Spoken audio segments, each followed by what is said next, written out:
Hi, this is Atlas of Word Between Page. There is a force in the universe that no one talks about, no armies, no emperors, no heroes. Without them, space travel stops, entire worlds become isolated, trade collapses, empires fall. They don't rule, they don't fight, but they control everything. They are The Navigators. In this video we focus on the original books, because in the books their role is much deeper. The space is not just a resource. This is a key for everything, and the Navigators are what happens when humans go too far.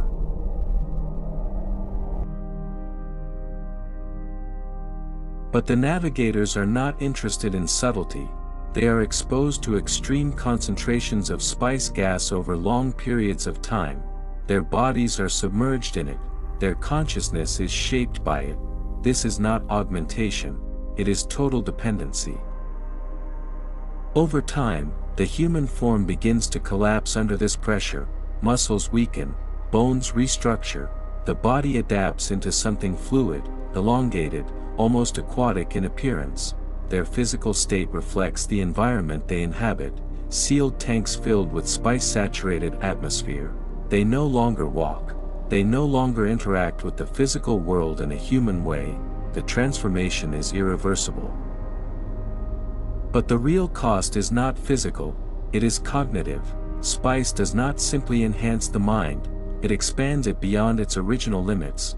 Navigators begin to perceive time differently, not as a linear sequence, but as a layered structure, multiple possibilities, existing simultaneously. The present moment becomes just one point in a vast field of potential futures, and the more they rely on this perception, the further they drift from ordinary human consciousness. Emotions become distant, identity becomes unstable. What remains is function. A mind optimized for one purpose, to see what others cannot, to operate in a reality where the future is not unknown, but observable. To understand the role of navigators, you first need to understand the problem they solve. Interstellar travel in this universe is not simply a question of speed. The scale is too vast, the margin for error is too small. A conventional approach to navigation would be catastrophic. Even the most advanced machines cannot calculate a perfectly safe path across such distances. One miscalculation, and the ship is lost. This limitation defines the entire structure of the Imperium, and this is where the Spacing Guild becomes indispensable. Guild hayliners do not travel through space in a traditional sense, they fold space. Two distant points are brought into direct contact. The journey does not happen across distance, distance itself is bypassed, but this process is inherently unstable. Without precise guidance, the outcome is unpredictable. A ship can emerge inside a gravitational well, inside stellar matter, or in a location where survival is simply impossible. The universe does not forgive imprecision. Navigators solve this problem in a way no machine can. They do not calculate the path, they perceive it. Through spice-induced prescience, navigators are able to observe multiple potential futures before the jump occurs. Each possible trajectory corresponds to a different outcome. Most of them end in failure, some in destruction, and a very small number lead to a safe arrival. The navigator's The fabric of task the is not to cosmos predict the bends, future, pulling it the is to light filter it. inward. To isolate the one path where the ship survives, and then align reality with that outcome. In this sense, navigation becomes a form of selection, not movement through space, but movement through possibility. The ship does not search for a destination, the navigator selects a future, where the destination has already been reached. This ability effectively replaces computation with perception, and it creates a technological paradox. The most advanced form of space travel in this universe does not rely on machines, but on the altered consciousness of a human mind. This is why the navigators cannot be replaced. Not by artificial intelligence, not by calculation, not by any conventional system, because what they do is not engineering, it is controlled interaction with the structure of reality itself. Power always has a cost. With navigators, that cost is absolute. Their bodies no longer belong to them, they are shaped by the spice, sustained by it, dependent on it. Without constant exposure, they cannot survive, not for long. This is not a choice anymore, it is a condition. Over time, their physical form becomes less important, movement is reduced, interaction is minimal. They exist inside controlled environments, sealed chambers filled with spice gas. Their world becomes smaller, more isolated, more distant from everything human.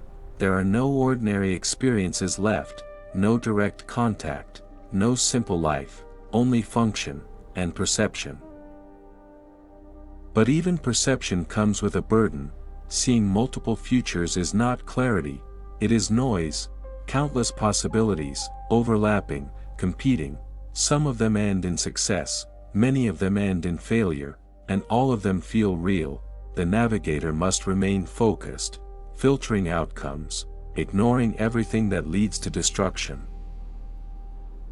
This constant pressure reshapes the mind, not into something stronger, but into something narrower, more specialized, more distant from human experience.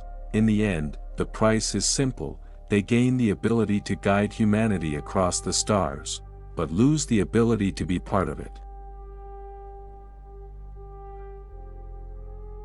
The navigators do not rule the Imperium, they do not command armies, they do not pass laws, and yet, they hold one of the most powerful positions in the entire system, because they control the one thing no one else can replicate: safe interstellar travel.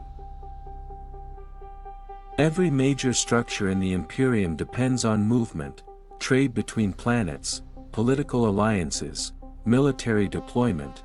All of it requires the Guild, and the Guild requires navigators. This creates a perfect dependency loop. The Emperor cannot function without them, the great houses cannot compete without them, even the most powerful factions are limited by the same constraint. They are all grounded, without the Guild's permission. This is a different model of power. It is not direct, it does not rely on force, it relies on necessity. The navigators do not need to dominate the system is already built around them. Their neutrality is not weakness, it is strategy.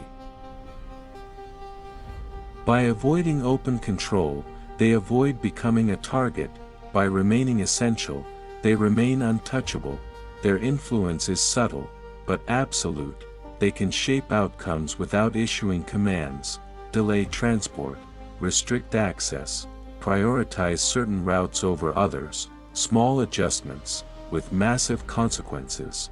Entire economies can shift. Wars can be delayed, or accelerated.